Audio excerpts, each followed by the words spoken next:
The following program is intended for mature audiences. A democratic republic of sports. The Sportsocracy with ESPN Asheville hosts Tank Spencer and Jeremy Greene. And welcome into the Sportsocracy. I'm Tank Spencer. Jeremy Greene's alongside as always, and we are live in the Wicked Weed studio. WickedWeedBrewing.com. Drink different, Sportsocracy. It is Wednesday, and Jeremy saw a movie. We're going to have movie review day. Yeah. And it was a movie I was told that I was really supposed to watch, because it was so good. Jeremy saw a movie. Jeremy saw a movie. Jeremy saw a movie, and who's shocked? He said it sucks. He hates everything, of course. So yeah, we're gonna fight about that. And of course, we got news in the NFL. A trade being swung this morning. We had a running back who's done for the season. That was announced yesterday. Travis Etienne, obviously, is the one that's done for the season. Sony Michelle got traded this morning to the Los Angeles Rams, and that leads us into talking about running backs for this upcoming season, what the workload is going to look like. This, running back by committee. Pretty much every damn team in the NFL, it feels like, they have a crowded running back room, but as far as the workload goes and the pitches goes, how that's going to play out in the 2021 season. We welcome everybody into the program, and joining us in the comments here on Facebook and YouTube. Happy Hump Day to everybody. Let's roll right into it. This morning we woke up with the news that Sony Michelle has been traded from the New England Patriots to the LA Rams. Now, obviously, Sony Michelle, he's a Georgia guy. I've, followed him throughout his college and pro careers. Always felt like he never was really used properly, I guess I would say, with the New England Patriots. But it's always been a crowded backfield with the New England Patriots. And he's had a lot of problems holding on to the football. That's one thing that Bill Belichick does not tolerate in his system. So him going to the LA Rams, though, I think this is an opportunity for him to be able to capitalize on the change of pace back work that I thought he was going to be in line for when he came in. What do you mean? I'm lost as to how you said that. Sony Michelle, when he was at Georgia, it was him and Nick Chubb. Nick Chubb had most of the workload. Sony Michelle came in as the change of pace back, and he was the slasher to the beast. And I think maybe he could do that with Darrell Henderson in L.A. Sony Michelle will be the featured back in L.A. Really? Darrell Henderson goes back to the exact same role he had with Cam Akers. Really? Yes. Okay. Would you give up a fourth-round pick, which is what this is? By the way, I hate trade compensation. Well, it's a 5 and a 6 until they get a 4 as a comp pick for whoever the hell they lost. Yep. John Johnson. Yeah. Just say it's a 4. Nobody gives a fuck. It's a 4, okay? Yeah, you're not giving up a 4 for a running back right. with the intention of running him 10 times a game behind Darrell Henderson. Right. Okay. So, shocker of all shockers, an NFL coach was bullshitting you. Why am I not surprised? I didn't realize that it was a 4. All I heard was 2 conditional picks. Nope, it's 5 and a 6 that turns into a 4 when they get that conditional pick from John Johnson. Ah, okay. All right. So Sony Michelle, what's his value now? In terms of where he should be drafted in fantasy football? Yeah. You're not going to like my answer. It hemorrhages Darrell Henderson. Darrell Henderson is now, I'm not going to say he's irrelevant because he's not. But if you took him in the 4th round, you're playing from behind now. Right. Which I did in the league. I didn't take him in the 4th. I think I took him in the end of the 5th. But I mean, where does he fall in for me now? I mean, I'm looking at my running back ranks. I had Darrell Henderson at 24. This team does run a lot. So now that there's another running back that's going to take carries, he will be lower than Darrell Henderson would have been. I'm going to say Sony Michel's running back 30, 2. Let's say he's running back 32. Darrell Henderson's about 40. Okay. I mean, it gives you another semi-relevant running back. The thing that people seem to forget about the Rams is they run way more than you think they do. Mm-hmm. We've said that on the show a billion times. Mm-hmm. So somebody's going to be fantasy relevant. Mm-hmm. Not saying that they'll be Cam Akers level good, but I mean, Sony Michelle's where I've got him, he's a 7th round pick, 8th round pick. I'm not going to feel great about it, because I don't know what this is going to look like. He has to learn the playbook. He has to learn the scheme. That's a damn good jump in value, though. What a difference if you snagged him in the 17th round last week. Right. Good for you. He went from being undrafted to now a 7th, 8th round pick. And him and Darrell Henderson, I believe, should be drafted right there around each other. He was going to running back 55. So he's right behind Tevin Coleman. Mm-hmm. I mean, it's good value if you got him. I'm not rushing out to go get Sony Michelle. I think this running back room is going to drive you nuts. I mean, be really honest with yourself. How many carries do you think Sony Michelle gets a game? How many touches does he get a game? 13, 14. His average with New England was 14, and he was borderline irrelevant. Mm-hmm. He ain't getting more than that. His average for the year, he will not average more than 14 touches a game for the LA Rams. Yeah. Hurts Darrell Henderson more than it helps Sony Michelle. Who it does help, though, is Matthew Stafford, because now you have 2 real-life running backs that are not going to get you killed. Mm-hmm. So, I mean, to me, it's a good deal. I had actually heard this a couple days ago, and it was one of those things that I saw it, and I went, no, that makes too much sense. That makes too much sense. That's not going to happen. Well, they had to do something. And then it did. Well, they had to do something in L.A. before they ended up with 0 running backs, because Cam Akers had the season-ending injury before the preseason even started. Raymond Kalias, he's done. They cut him after his injury. Injury designation, yeah. Mm-hmm. And so that left them with Darrell Henderson, Jake Funk, and who's the other one I keep forgetting? Jake Funk, Darrell Henderson. Xavier Jones. That's right. Xavier Jones. I didn't think there was much hope for either Jake Funk or for Xavier Jones, but now all those hopes that that everybody had in their rookie dynasty drafts, where they took a flyer on Jake Funk.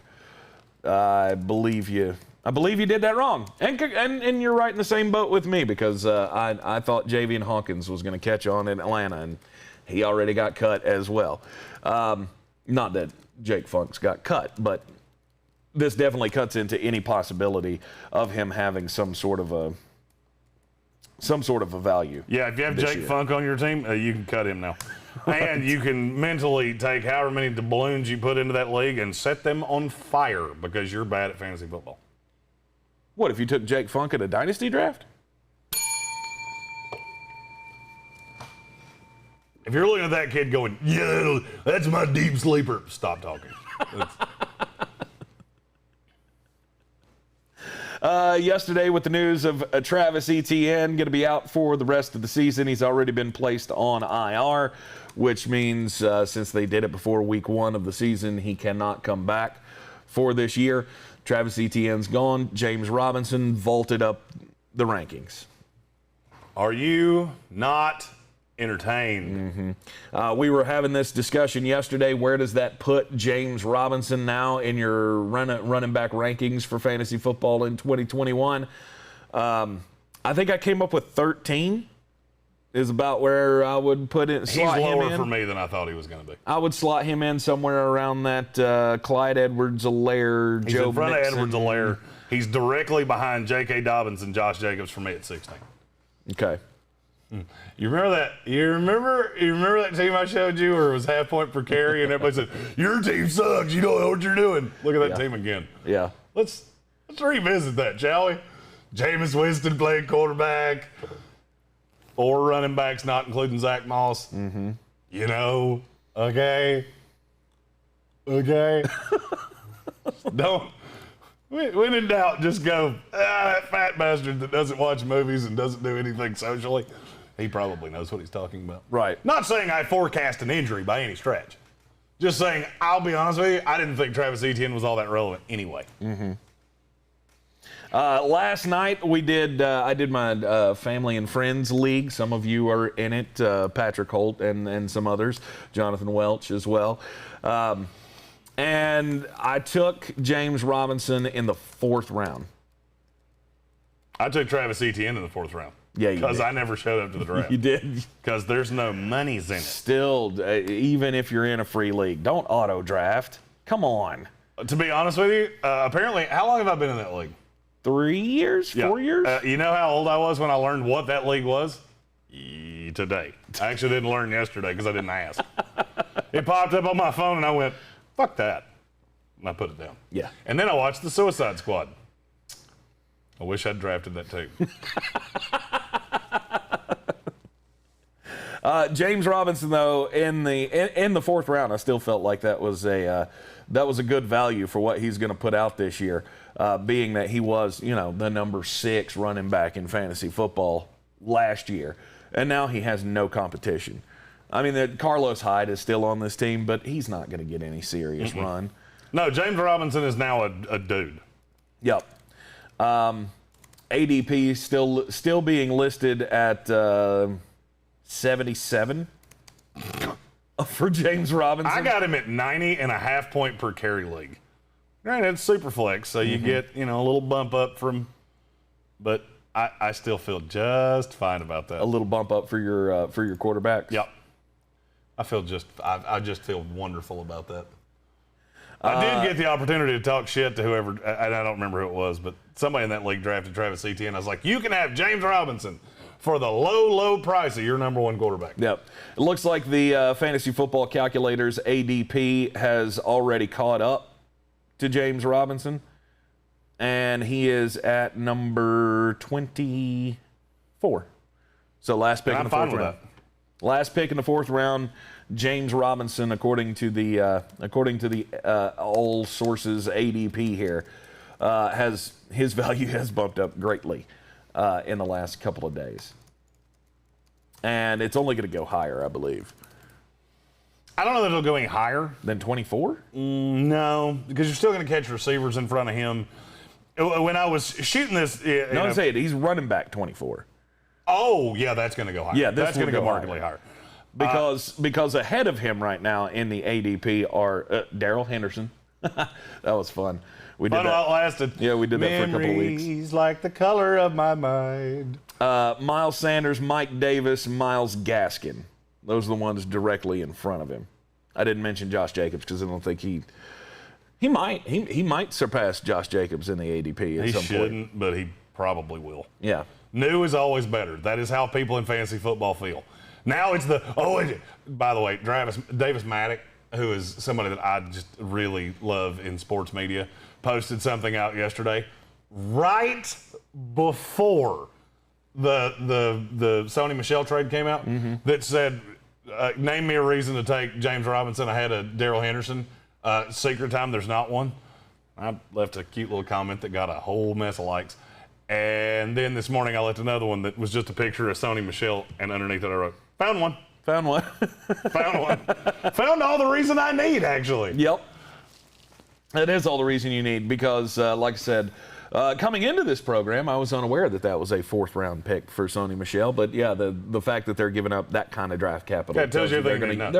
When NFL teams tell you things, you should probably listen. Yeah. Don't listen to the words that come out of motherfuckers' mouths, like Sean McVay. We really believe in Darrell Henderson. Do you though? Do you though? Oh, he sprained his thumb. Oh, boo. And you trade a 4th rounder for Sony Michelle. You didn't believe in him that much. I feel like it's that Joe Exotic thing. You watch porn? Ain't that straight. I still don't understand Damian Harris, though. What is it with Damian Harris? Did Damian Harris kill somebody's mother? No, it's recency bias. Because New England has been the most infuriating fucking quarterback or running back committee ever. It's not. It's not. It's not. It's not. No, James White's still there. Who gives a shit? And he's 38 years old. He's been there forever. Oh, Ramondre Stevenson looks so good. I actually picked him up. He does look really good. I did pick him up in that half point per carry league. Good for you. He was still sitting out there in a 14-team league, and I went, yeah, I'm going to do that. Good for you. I actually did that when I first heard the Sony Michelle to the Rams thing. And I went, I don't think that's going to happen, but what if it did? I actually think Ramondre Stevenson has a damn good role on this team. I mean, if you're playing like a standard league, I mean, he could be the best vulture since Mike Allstott. He could be a hell of a vulture. I think he's got that kind of ability. But anyway, it's Damian Harris's job for the most part, and I don't understand why. I mean, he's 6th round ADP. Which is dumb. Going behind Javonte Williams and Myles Gaskin. Which is also dumb. Let me ask you a question. Just because I'm curious how close to this you can get. How many carries did Damian Harris have last year? Oh, God. You know I'm bad at this game. He played in 10 games.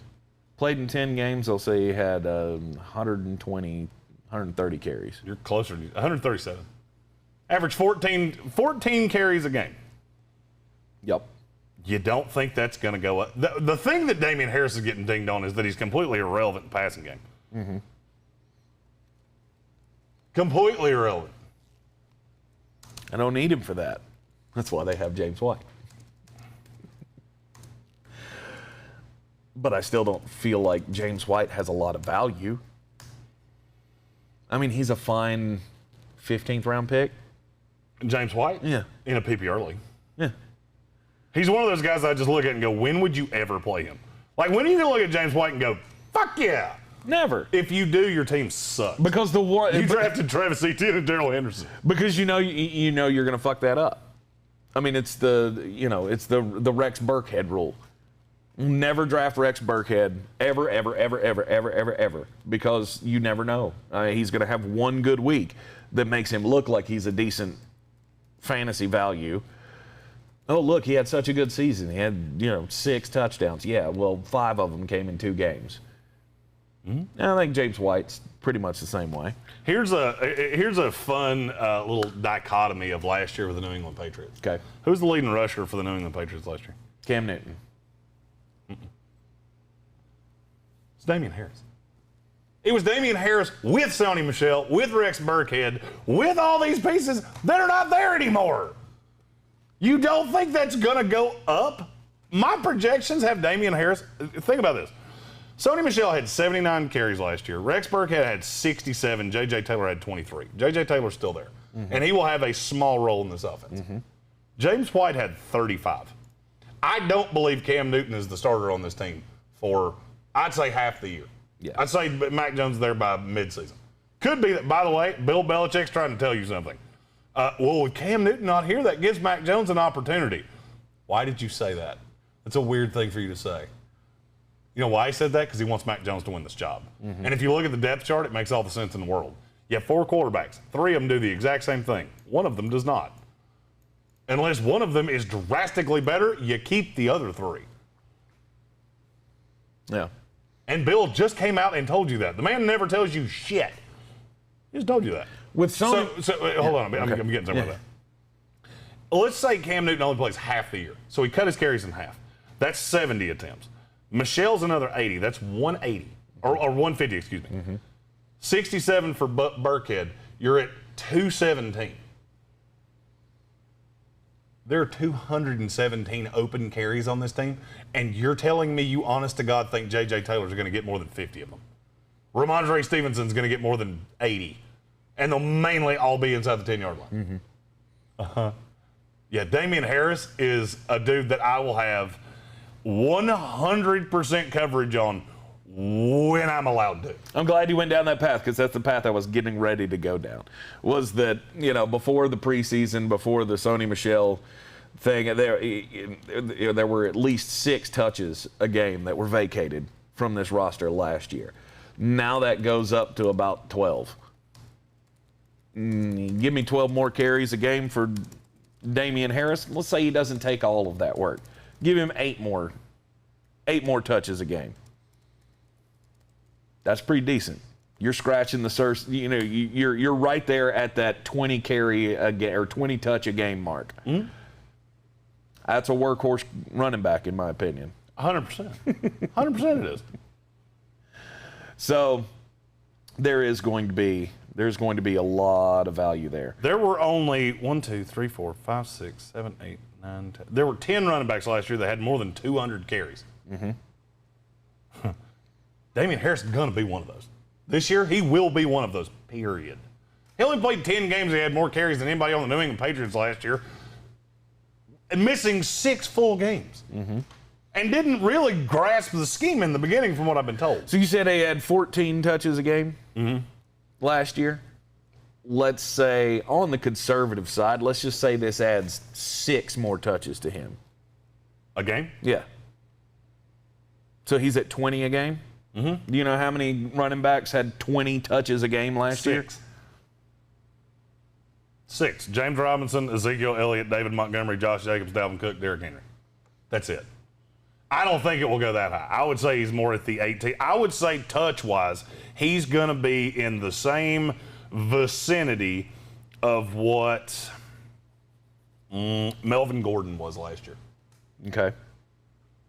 In a run-first scheme. The thing that scares me, touchdowns may limit him. I'm not saying he should be your number 2 running back.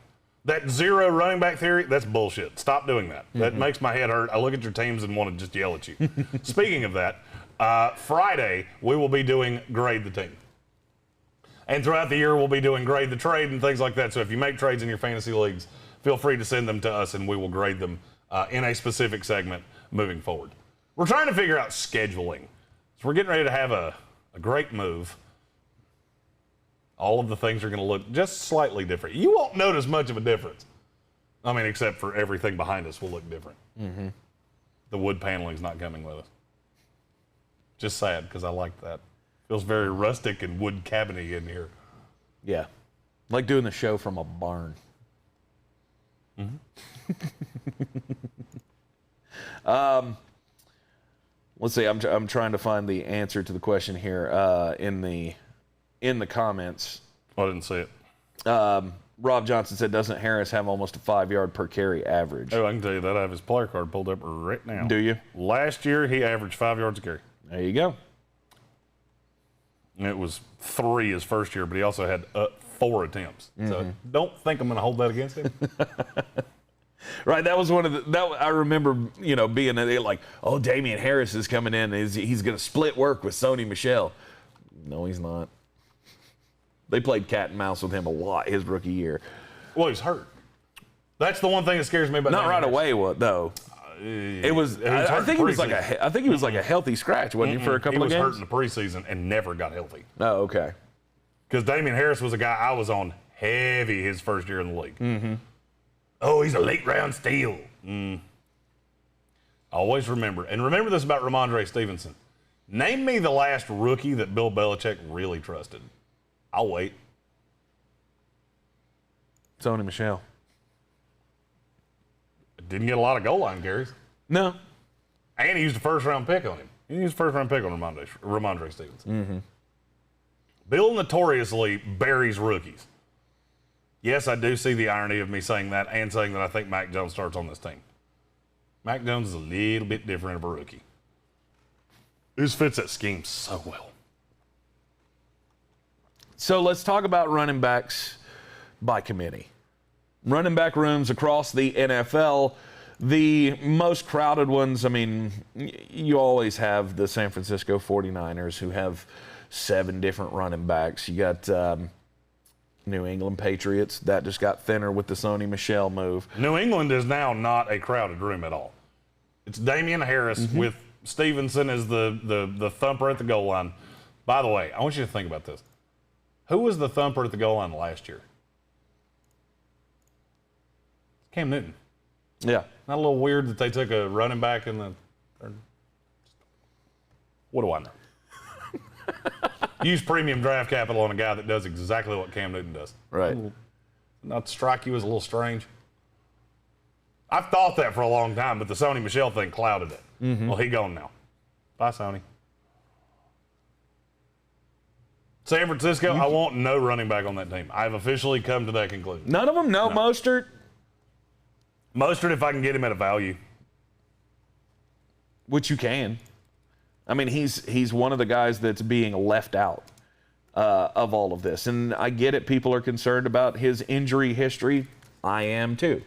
But as we have constantly said in our fantasy football coverage here in the Sportsocracy, every player has value at some point.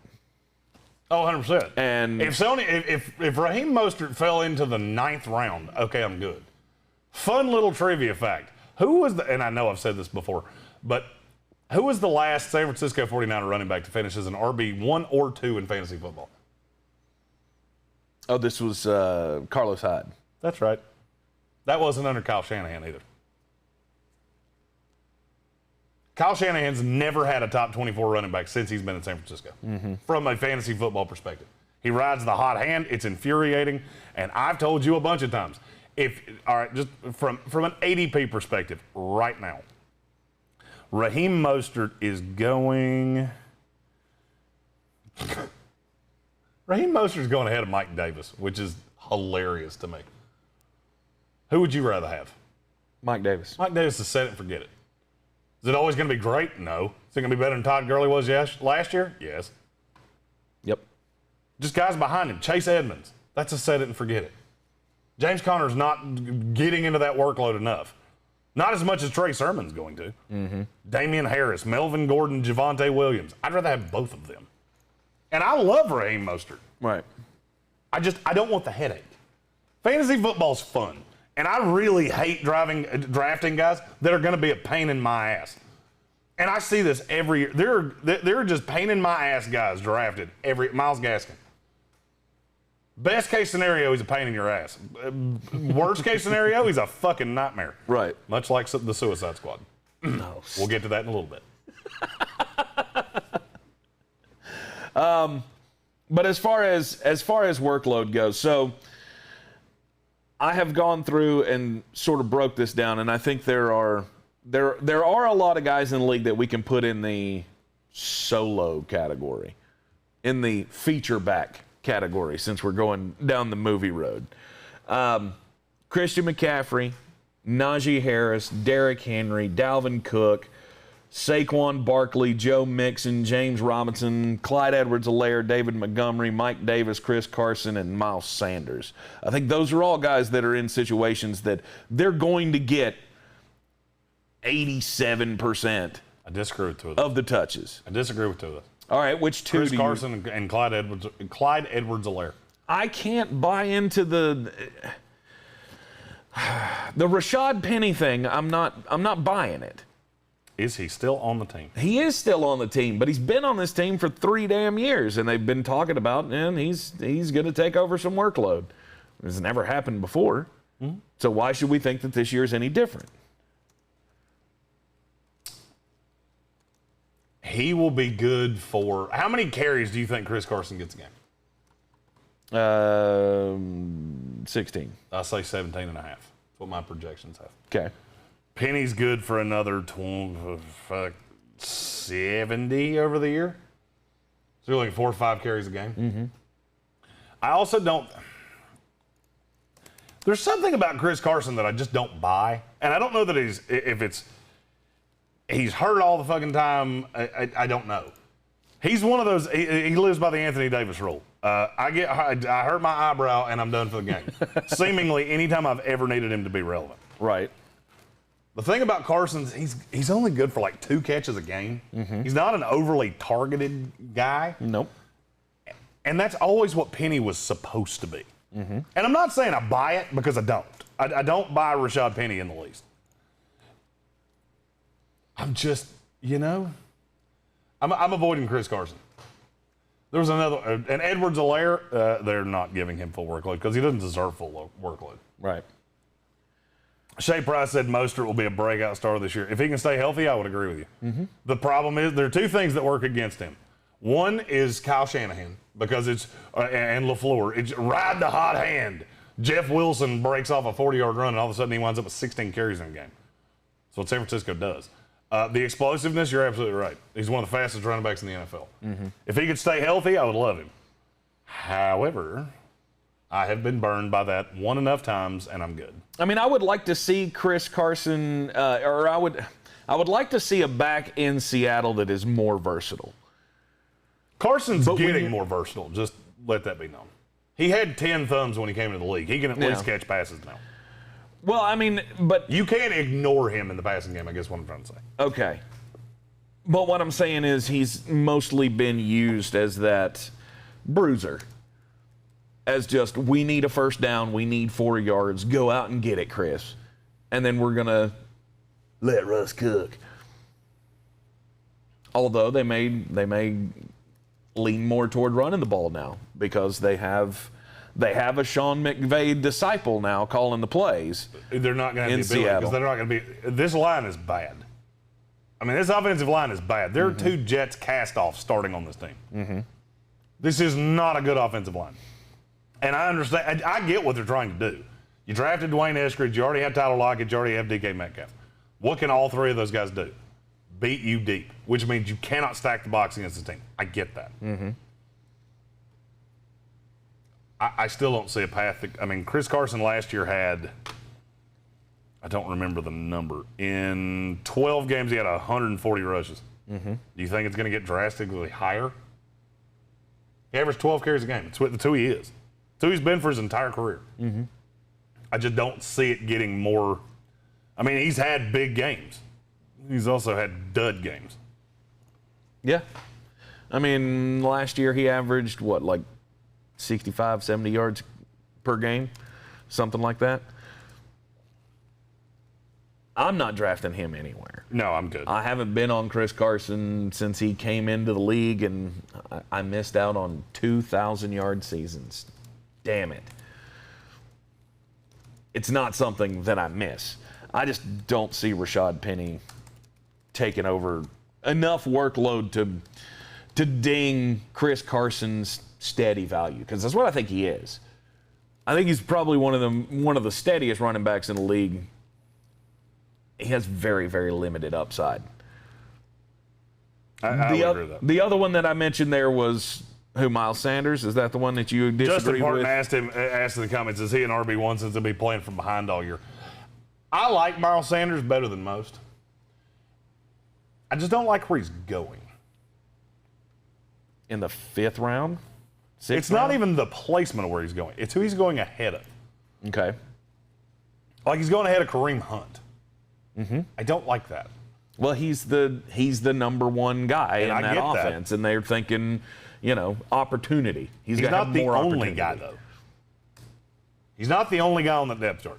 Kenny Gainwell, Boston Scott. They invested actual legitimate draft capital in Kenny Gainwell. And he's looked good in the preseason. But there again, he's playing late in games when he's going up against the scrubs. Kenny Gainwell scares me more than people are acknowledging. I don't mind Miles Sanders. There's just guys he's going in front of that I can't get down with that. I can't get down with taking Miles Sanders ahead of James Robinson because that's insane to me. No. And I'm looking at updated rankings from some of the heaviest hitters in fantasy football. They still have him ahead of him. And they have Edwards-Helaire ahead of him, which is just dumb to me. Clyde Edwards-Helaire is a guy that a lot of people, they cling on to it just because he's the feature back of the best offense in the NFL. And he has not a lot of competition behind him. I get it's a crowded room, but do we really think that once we get into the season that Andy Reid's going to start trotting Jerick McKinnon out there 7-8 times a game to carry the football? No, I don't believe that. I don't believe in Darrell Williams, and I can't even, off the top of my head, tell you who the 4th-string running back is. Are you talking Kansas City? Yeah. Darwin Thompson. Darwin Thompson. Ah, yes. They're just guys there that... It's an amalgamation of dudes, but Clyde Edwards-Helaire is no doubt the dominant ball carrier. Okay, hold on. I have to answer this. Tennessee Titans fan said, off topic, but Jeremy, what's your opinion on the top 100 list that Baker's ranked higher than my guy Tannehill? I was pissed. As soon as I saw Baker Mayfield's name, I stopped reading. I swear I didn't even read the rest of the list. I went, this is stupid. If Baker Mayfield's in your top 100, you don't understand what fucking football is. Like, the fact that the NFL Network or NFL or whoever did that list had the audacity to put that list out with Baker Mayfield on it, pissed down a road. Good God. Baker Mayfield's not in the top 500 players in this league, let alone 100. Jesus Christ. That. Yeah, I'm right there with you. I saw him ahead of Tannehill and went, fuck off. I think that audibly came out of my mouth. I was at, as a matter of fact, I know it did because I was at Chipotle. Mm-hmm. I was in line at Chipotle and some Twitter, one of the Twitter accounts, posted out the top or the first 50.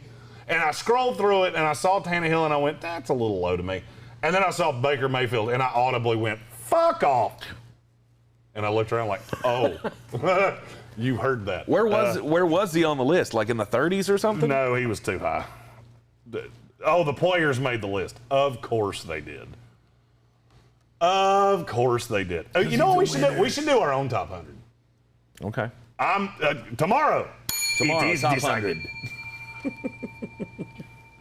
I love when people throw things in the comments and it gives us ideas. Let's see. Tennessee Titans fan, +5. You gave us a show idea. That's like the highest it gets. Unless you bring food. If you bring food, that's +10. Mm-hmm. And if you get into any of our charity leagues, that's also that's a rolling +5 for the rest of the year. It is decided. +5 a week? Yes. Nice. It is decided. I'm a slut for charity. Yeah, okay, I love Christmas, and the thought of children not having good Christmases just really makes me sad. Tennessee Titans fan says it was voted on by the players, which is more strange. I don't know that that's more strange. Baker Mayfield is. I mean, I get it. He's not a great quarterback. Understandable. But he is kind of a lightning rod, young, spunky guy that I'm not shocked that players like him. They like the intensity. They like the attitude, the hubris that comes with Baker Mayfield because you kind of have to have that chip on your shoulder. I don't like Baker Mayfield, but I understand why others like him. I don't. Unless you like douchebag beards and quarterbacks that wear bandanas. And yes, I do know that my quarterback wears a damn bandana, and no, I don't like it.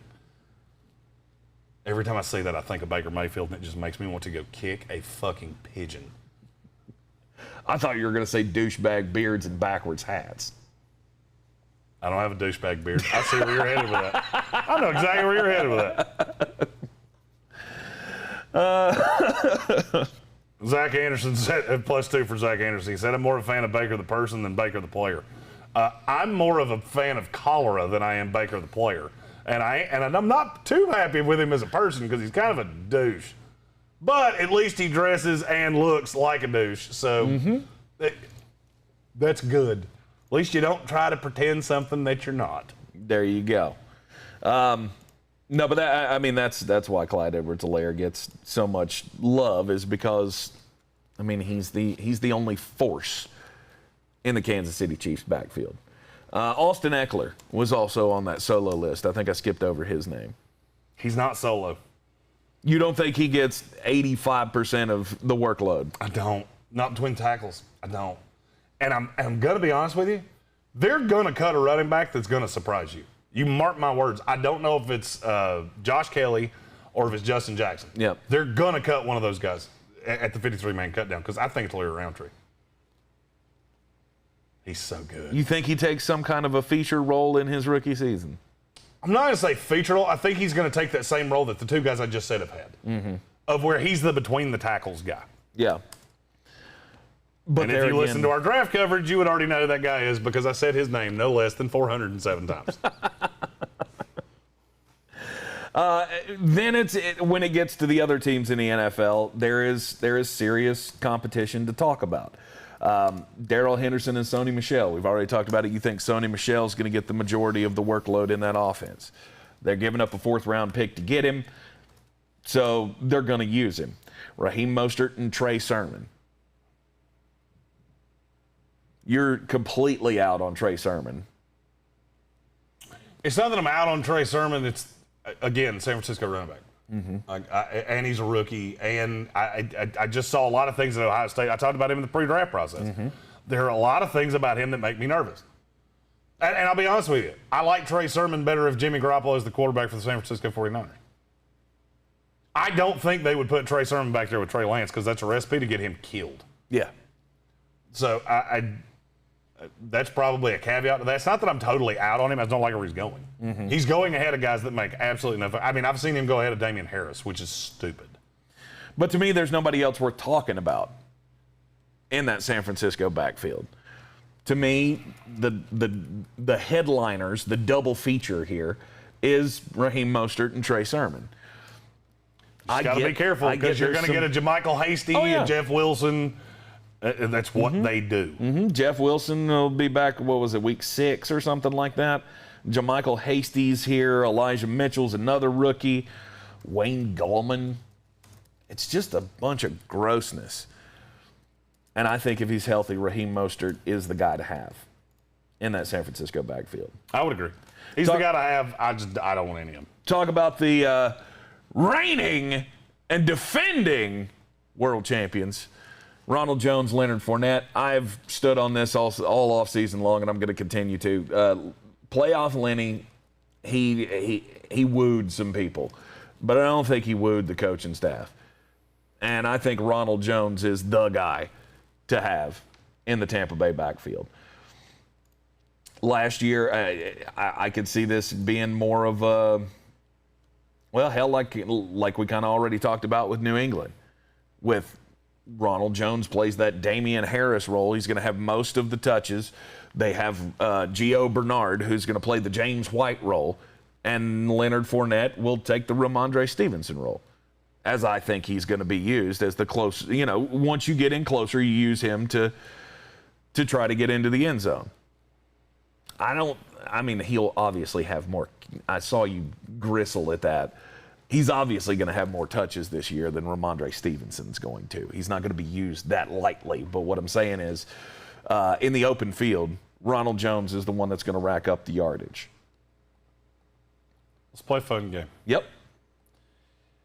In the first 7 games of the season, how many games did Leonard Fournette have more than 9 carries?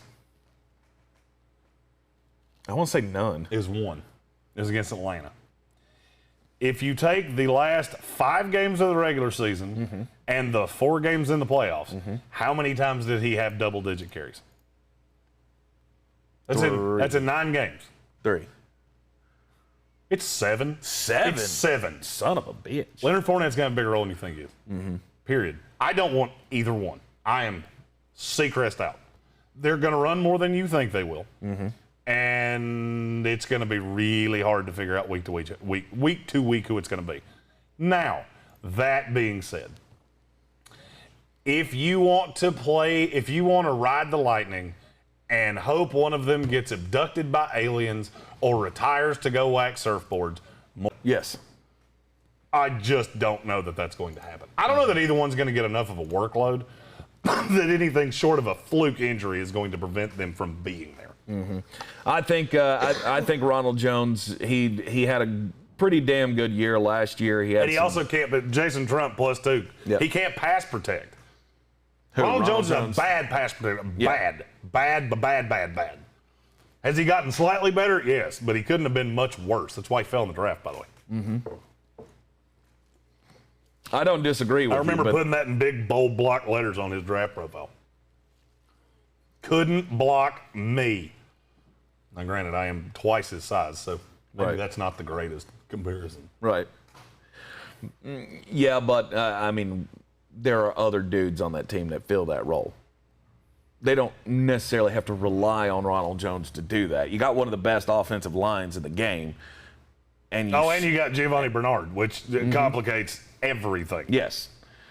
I still can't predict or foretell what's coming for Gio Bernard. I don't think he's going to get a whole lot of touches, but I may be completely. He's going to get a lot of passing down work. He will. He will be a guy that gets a lot of passing down work. I will agree with you there. And if it's, I don't know if y'all just heard that, but that sounded like they were coming through the wall. I'm just going to go ahead and tell you, God, I can't wait to move. Me either. Yeah, at the new studio, the only thing we have to worry about is Eddie Fox coming out. Country morning, y'all. That's the only thing. That's the only noise we have to worry about in the new studio. Right. And I cannot wait. Right. And hopefully that day is coming very, very soon.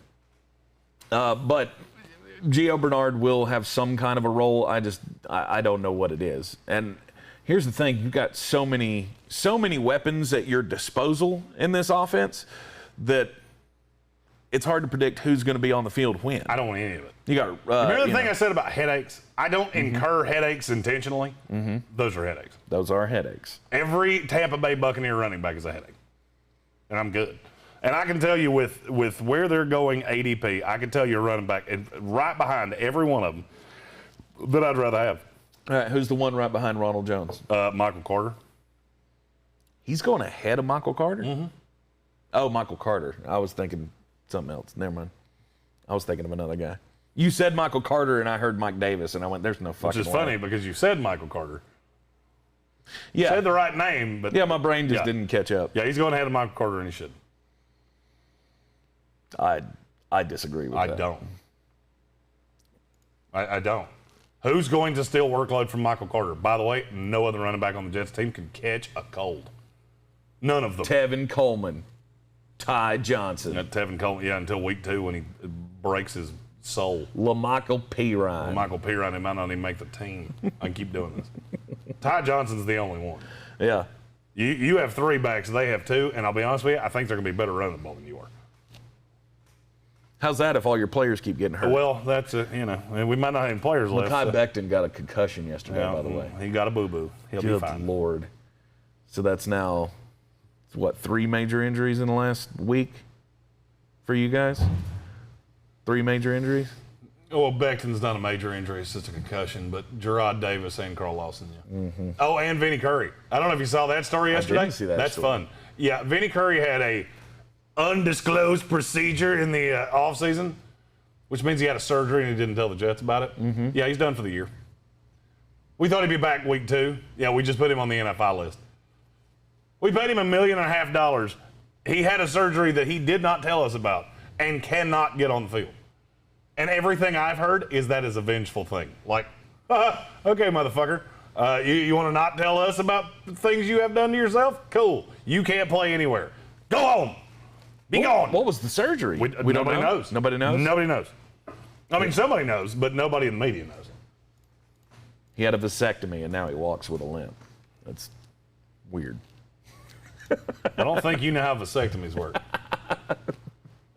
Tevin Somebody Coleman. that's had one of those, I don't think you know how that works. Have you? Yeah. Oh, yeah. That's a good day. That was a good damn day. Sucked for a couple days. I played golf that afternoon. Wasn't supposed to. No. I did. I think that's supposed to be one of those, rest it for a couple of weeks. Well, I've never been good at that. Now have I?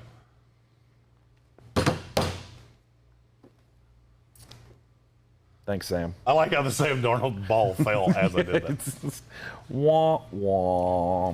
New York Jets, Michael Carter's the guy to have. At the end of the season. It's going to be infuriating until about halfway through the year, and then Michael Carter's going to be the guy. Okay. Buffalo Bills.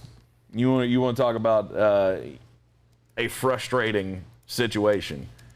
The Buffalo Bills, to me, I know you love Zach Moss and you think this is going to be breakout year for Zach Moss. It could be, but that's still, I think, going to be a pretty relative split backfield between him and Devin Singletary. Do you agree?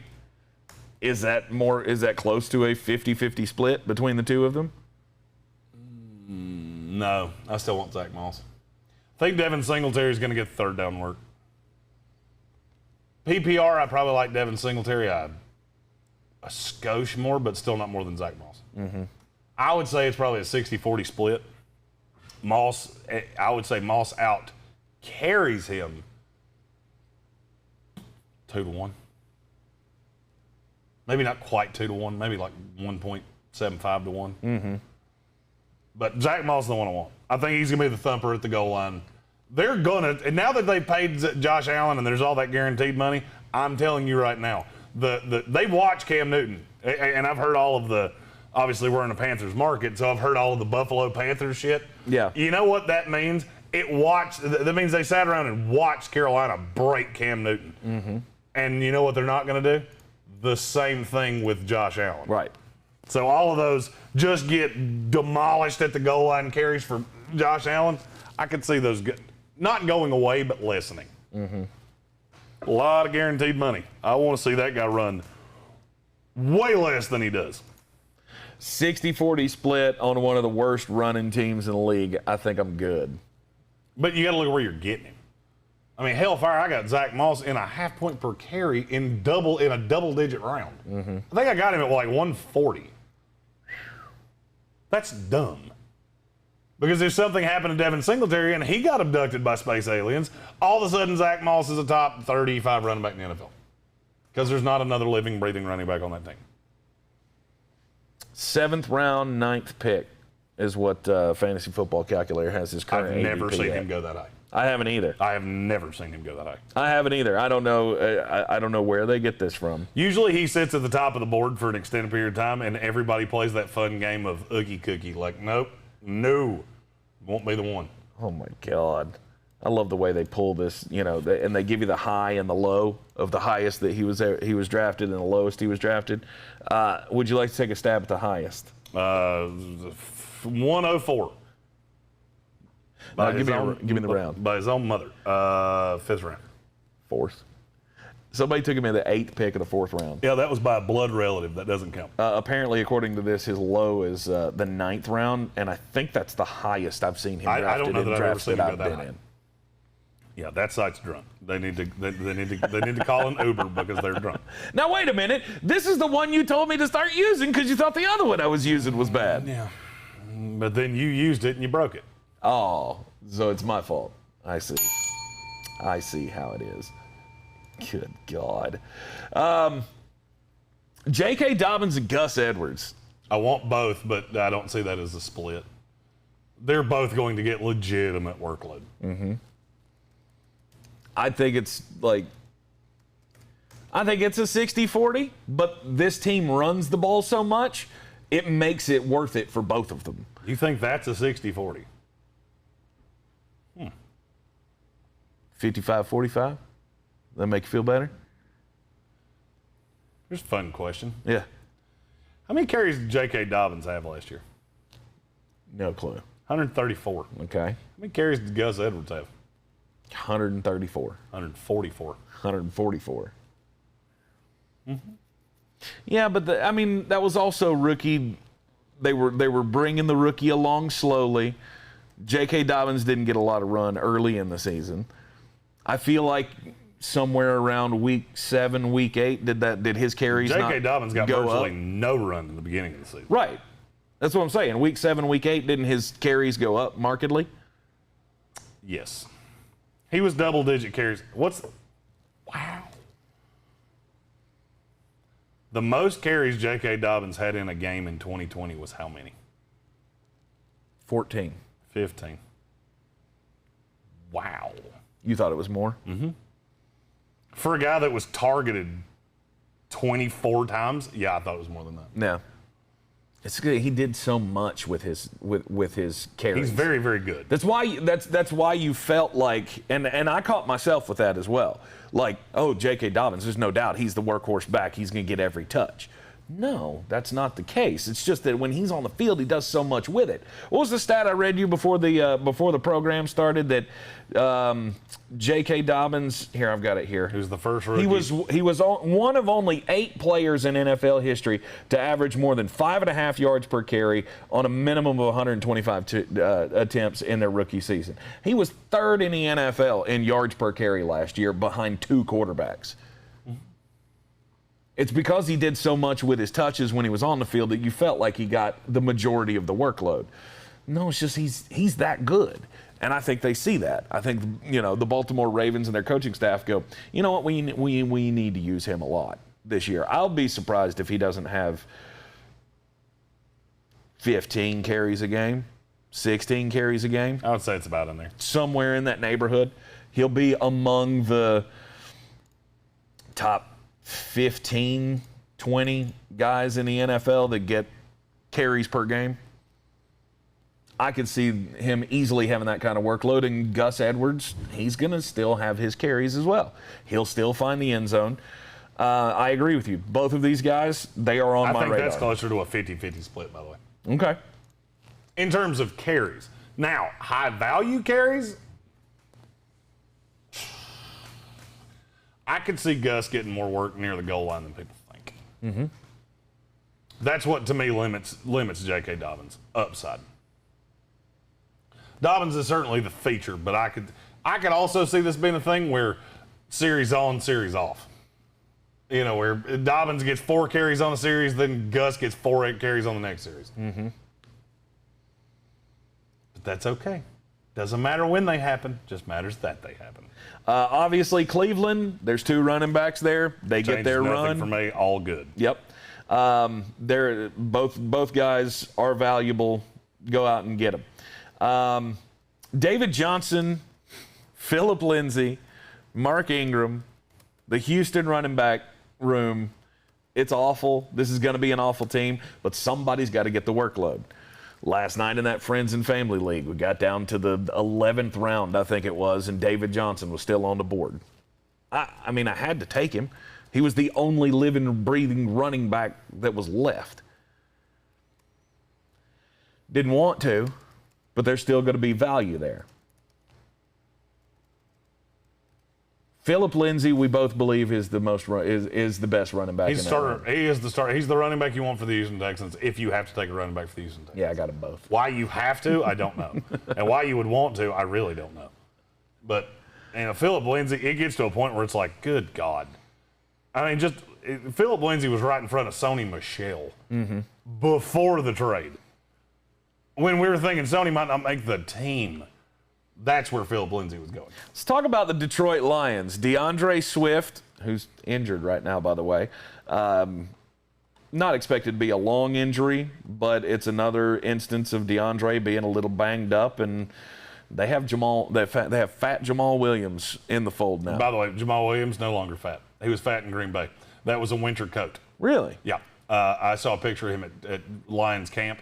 Yeah, he's not fat. We can't call him Fat Jamal Williams anymore. We had to find a new fat running back. I don't know who it is, but we had to find a new one. Because Jamal Williams could, as of right now, could whip my ass. So, yeah, he's not he fat. He could have last year, too. I don't know. He's a little pudgy.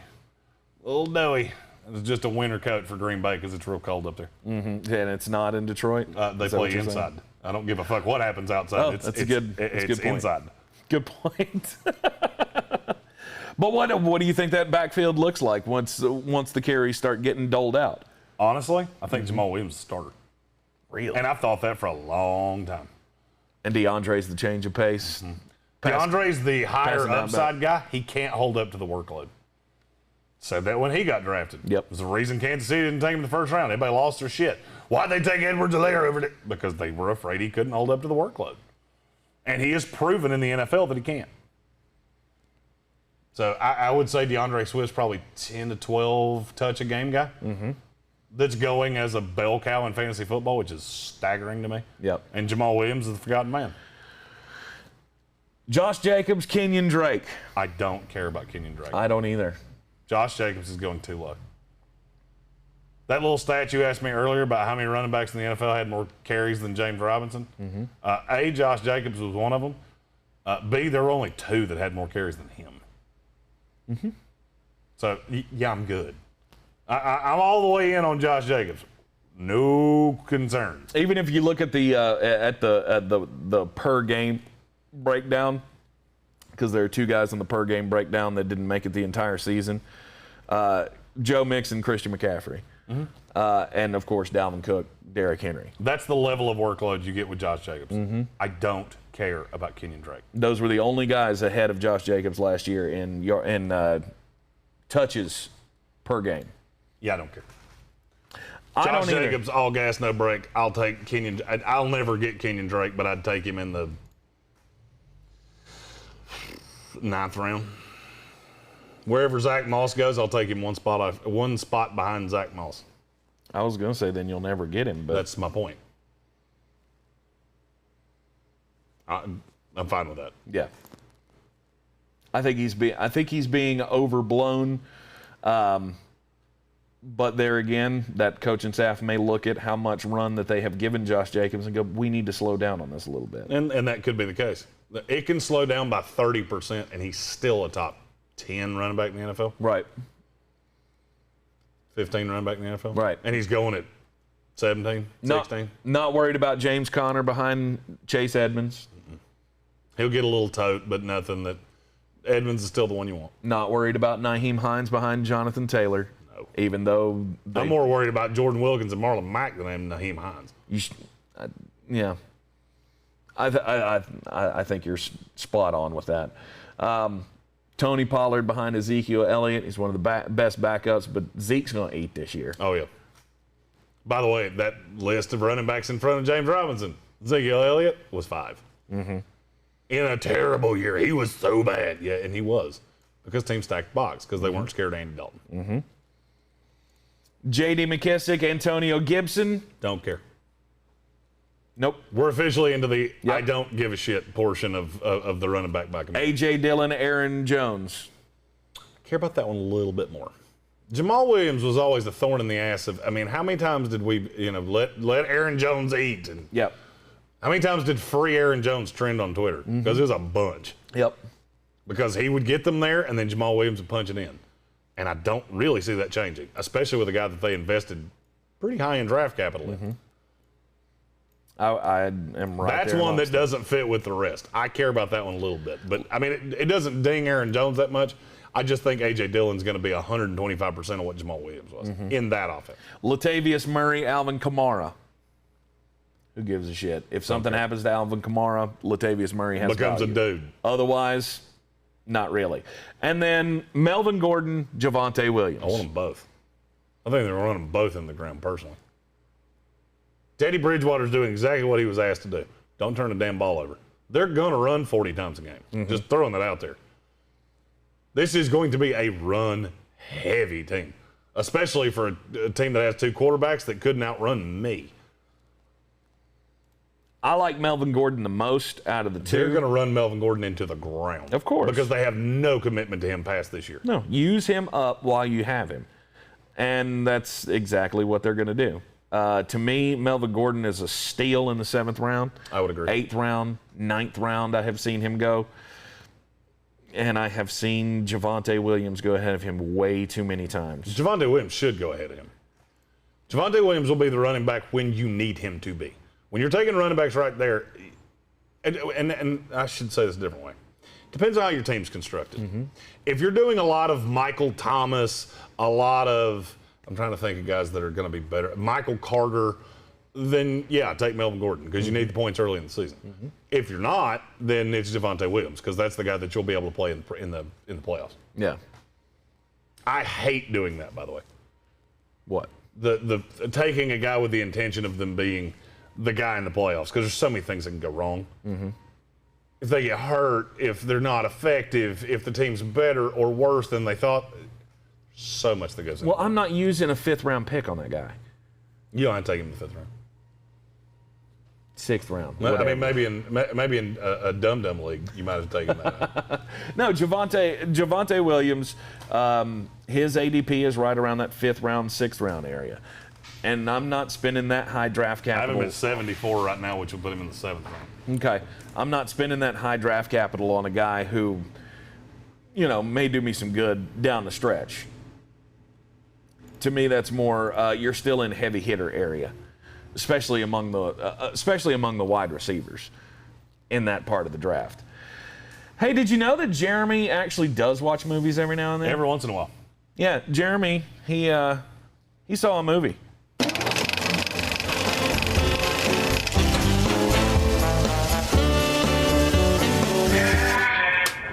I saw a movie. And it was Suicide Squad, or The Suicide Squad. The Suicide Squad. Tank saw this movie and told me that I should because I love Margot Robbie and I love Idris Elba and so many people that are in this movie. And I from the bottom of my heart, Tank, I have to tell you, fuck you for wasting 2 hours and 14 minutes of my life on the most awful movie I've ever seen in my entire life. Let me give you a warning. There are going to be a little bit of spoilers in this, but you can find this by reading the Wikipedia of this movie. Here's the premise of the movie. You have two teams of suicide squatters, and none of them are the same people you saw in the last movie. Because all those people read this script and went, fuck that. I'm not doing that shit. Will Smith got this script in his house and went, I'm good. Can we do a Fresh Prince remake? Because that's way better than this bullshit. Half of the team gets blown up within the first 5 minutes. And then they go, well, this was 30 days earlier, or whatever, some time-lapsey bullshit.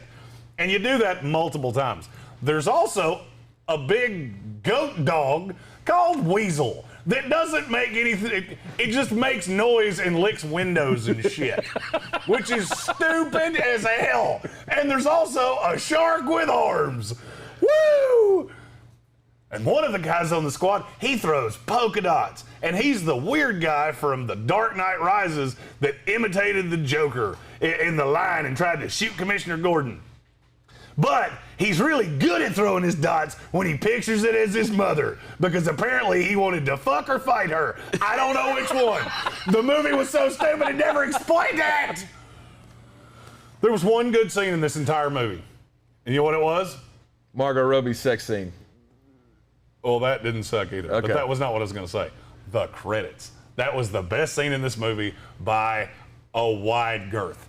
The scale for Jeremy's movie reviews is the bird scale. And I give Suicide Squad one still living half of a crow.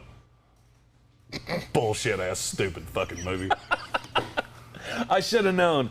I should have known not to, you know, you like comic book movies. Yes, but not that one. But you don't not like one with a shark that goes, hungry. And that's all he says. It's a big, creepy, fucking walking shark that apparently cannot be killed. Yeah. I got news for you. You kill a shark. Especially if you shoot it 1 billion times. It's the best role Sylvester Stallone's had in 20 years. That's Sylvester Stallone? Sylvester Stallone. He played the voice for the shark. Jesus. I didn't even know that. Yeah. That makes me hate it exponentially more. Wow. Yeah. That was Sylvester Stallone going, hungry. That's equally stupid to when Jennifer Aniston was on South Park and they made her the teacher for getting gay with kids. By the way, funny to me that they actually did that on television. I should have known Project Starfish was I didn't even talk about the fact that they're chasing the most docile creature on Earth. It's not from Earth. It's a galactic supervillain that can control your mind by sprouting little tiny baby out of its starfishes. Out of its armpit. Yeah. And they latch onto your face and then you just die. But you don't die. Talking starfish can talk through them. Do you hear everything I've said here? Do you realize how stupid that is? Yes, it's a comic book movie. Jesus Christ, tap into your inner child. I don't have an inner child. I didn't have an inner child when I was a child. That's a stupid movie, and it gets 1/2 of a still living, should be dead crow. Wrong. The Suicide Squad. It was funny. It was action-packed. What was funny? I just name me a scene that was funny. Oh God, every scene John Cena was in. John Cena is the worst actor in the history of time. No doubt, but he didn't need to be because that's kind of the point. And his fake spray on hair mortifies me. Yeah, that's kind of the point of that character, is that it's a very dry, very, you know. I thought it was quite hilarious. He, like the rest of the, let me put it this way: when you cast Idris Elba and Margot Robbie in a movie, you have to try pretty hard to make it god awful. They succeeded, quick. Like within 8 minutes, I'm sitting here going, I could be sleeping right now. Or I could be getting my teeth drilled, or somebody could be hitting me in the head with a hammer, or I could cut my hand off, and hopefully my wife would have to take me to the hospital, and it wouldn't be on in my hospital room. You didn't even get a chuckle out of when they were just sitting in the jungle. We had a little downtime, and the shark got hungry and tried to eat one of them. That was hilarious. No, we don't eat our friends. Put him down. Oh, I forgot to Sleepy, the old Pied Piper, who controls the mice. That's her superpower. She controls the mice. Yeah, rat catcher too. And she goes night-night quite often. everything I have said is 100% true. And it's every bit as stupid as you think it is. Just avoid it. Avoid it like grim death. Wrong. I love and that stop you calling finally... it a comic book movie. You are comparing that to Batman, which is phenomenal. Yeah. Wait till Batman's in the next one. You can make good comic book movies. Deadpool, great comic book movie. All the Batman movies, great comic book movies. That movie, stupid.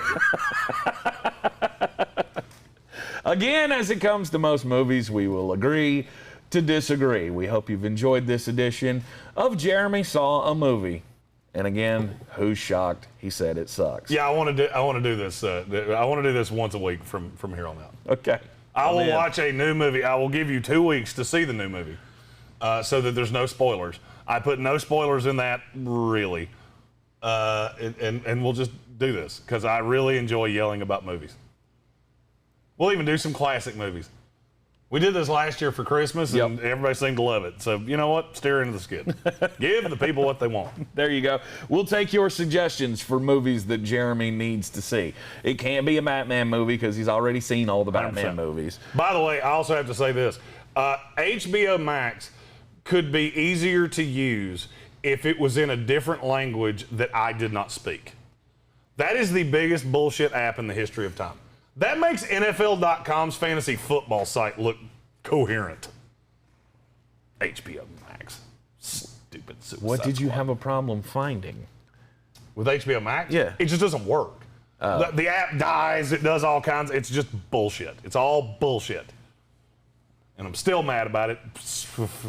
Maybe 12 hours later. Maybe it's you, not the app. Me and my wife are two very intelligent people. It took us over 10 minutes to get the movie to play. Okay. Twitter it. Trust me. HBO Max, because we don't use HBO Max. Oh, we so do. we had to do the account and all that shit.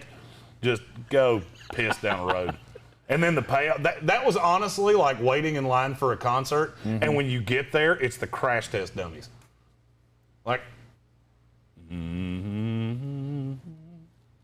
actually like the crash test dummies, so I shouldn't have used that as a... All right, join us this afternoon on the radio side, ESPN Asheville, the Sports Tank with Jeremy Greene, heard everywhere, live or on demand. We're live every weekday afternoon, 3 to 5, 92.9 FM, 880 AM, and 1400 locally, and of course, everywhere on the iHeart Radio app. We will be with you this afternoon to talk about everything else going on in the sports world. We'll come up with some more stupidity for you as well. Don't forget to get in on the competition for a cause. Our best ball fantasy leagues, all of the buttons are displayed in the description on the Facebook of the video. page. Okay, they're in the description of this video. We've got posts up on the Facebook page as well that you can you can click, follow through, register, pay your dues, all of that for the $20, $50, and $100 levels of the competition for a cause. Remember, the proceeds from this will be going to the Eblin Charities St. Nicholas Project that we will present to them sometime in November, probably at the big toy drive that we do at Ingalls every year. Does that mean we can get a big check? Yes. Yes. I need enough of you to do this that we can get a big check. I've always wanted to be on the opposite side of a big check. Like, here. We do good stuff. What we want. I always pictured myself on the side of receiving a big check, but giving money is fun too, especially when you're giving it for a good cause like Eblin Charity St. Nicholas Project. I'm not even going to make a joke there because this is no joking matter. That's right. But it was up here. Competition for a cause, get in on that, and also the build your bankroll. Let's all just see if we can beat Jeremy picking spreads and whatnot. And you better get in on that quick because I'm picking games this weekend. Yes. So unless you want to be staring up early, it's week 0. Yes. So unless you want to be staring up at me early, you better get it in the next 3 days. Yep. That running through play action pools, and again the link to that is on the Facebook page. It's in the description of this video. And in the description of this video. Good for you. Look at you on your link game. Only took me a week. We'll see you this afternoon on the radio side. Back here tomorrow morning in the Sportsocracy and the Wicked Weed studio, as always, at 10 a.m. WickedWeedBrewing.com. Drink different. Take it easy.